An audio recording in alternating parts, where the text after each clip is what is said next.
Pastor, o senhor atende muitas pessoas no gabinete pastoral também. Sim. E eu acredito que até um alerta para uns pastores esse assunto que eu vou entrar aqui agora. Existe uma igreja nos Estados Unidos, que é origem aqui do Brasil, pastor bem conhecido, vou evitar de citar os nomes também para não comprometer até um homem de Deus que viaja o Brasil aí.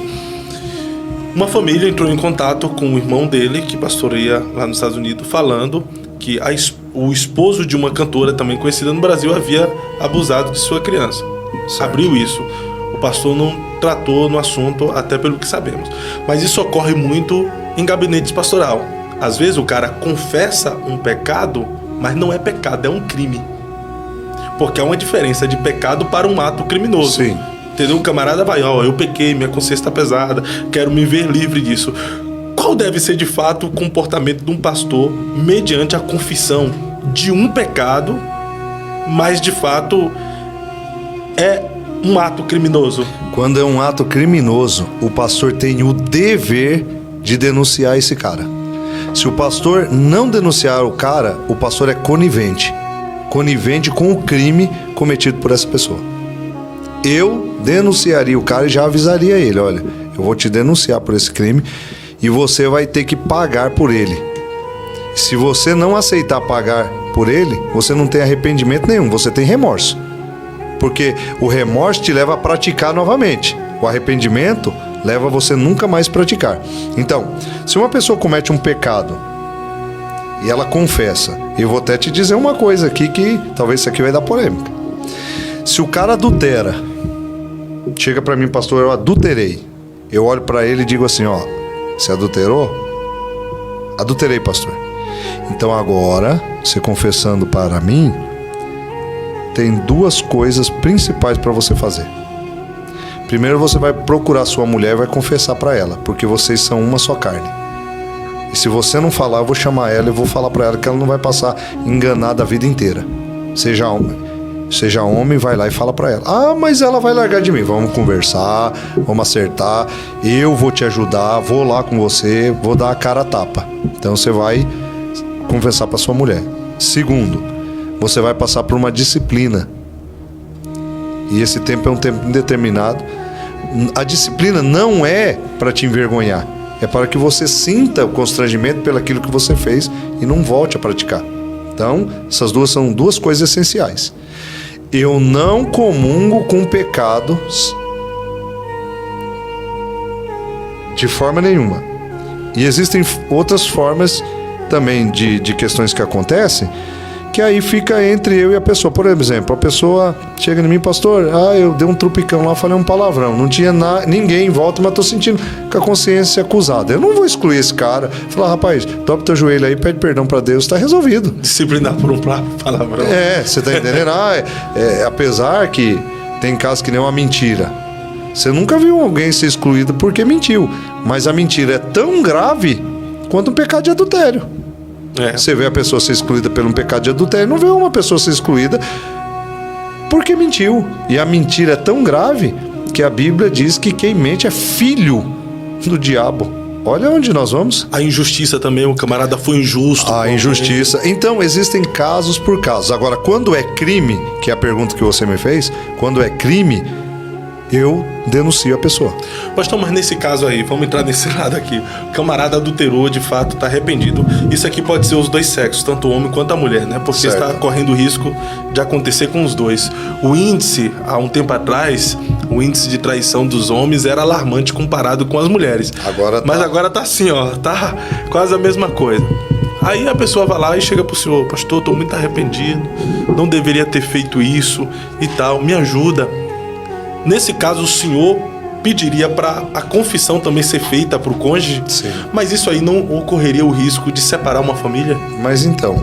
Mas do outro lado, pensa o outro lado.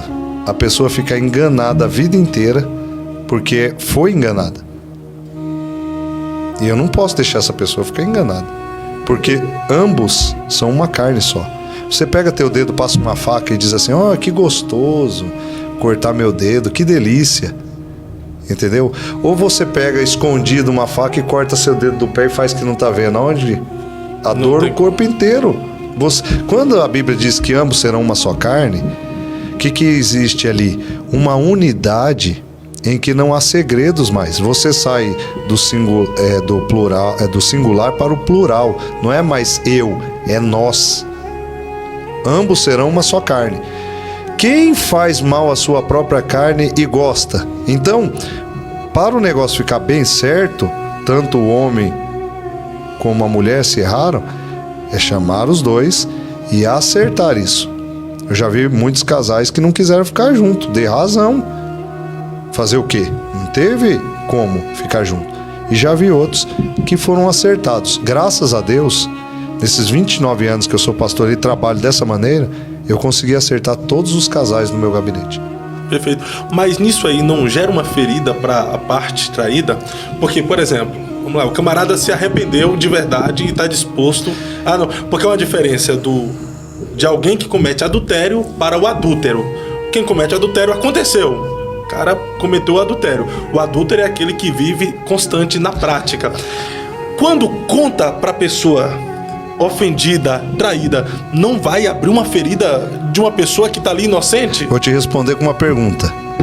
Deus me livre se isso acontece com você. Você gostaria de ficar enganado? Agora eu tô... Porque aqui... Eu vou banalizar esse negócio aqui.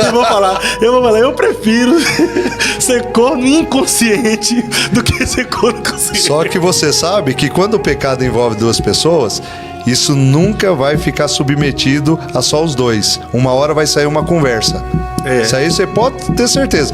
E você saber pela boca de outro, aí pior ainda. Porque é o seguinte, quando esse pecado é cometido por duas pessoas, vamos supor, o cara traiu com alguém. A mulher traiu com alguém. O outro lado pode ter a visão de chegar em casa e falar, não quero ficar carregando isso na minha consciência, levantando todo dia, olhando para ela, olhando para ele, sabendo que eu traí. Vou conversar.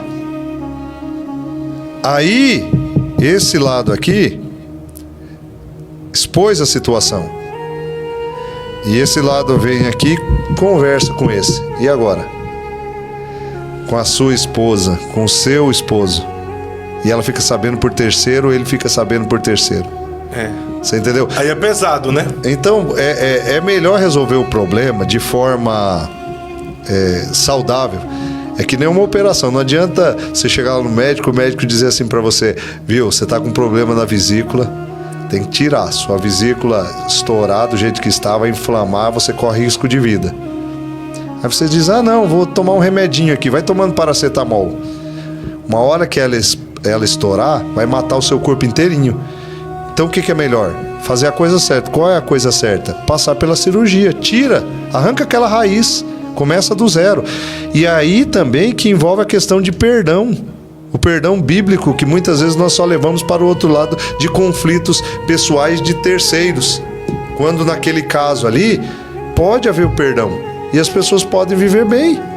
Entendeu? Pode. Se o negócio for bem tratado, eu creio numa ação de Deus. Agora, eu não creio numa ação de Deus se o negócio for maltratado. Que fique escondido, né? A própria Bíblia diz, confessai as vossas culpas uns aos outros para que sareis. E existe aquele também que fala assim que quem confessa e deixa alcança misericórdia. Mas quem encobre as suas transgressões nunca prosperará. Evita de ter uma vida próspera.